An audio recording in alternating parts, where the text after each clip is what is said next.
All this is going to do is make sure that my steak stays submerged and also holds in place while it's in the tank. Once we remove the lid from our water bath, you can see that we have clips that our custom bags slide right into, and this is going to hold our food in place as it cooks.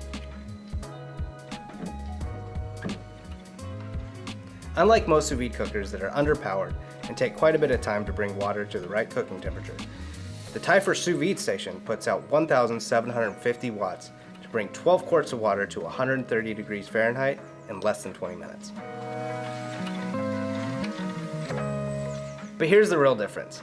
Every Typhur Sous Vide Station includes a 12.3-inch touch display with hundreds of chef-tested recipes. Each recipe walks you through everything from prepping your ingredients to plating the final dish, ensuring that you get delicious results every time.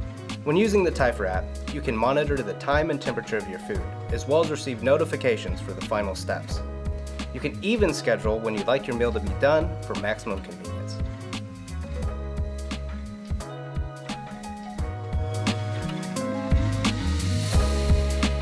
I think it goes without saying that Typhur has no interest in compromising the quality of its products. Through years of research and development, we've been able to deliver the ultimate sous vide experience. So if you're interested in sous vide cooking, there's really only one option, the Typhur Sous Vide Station.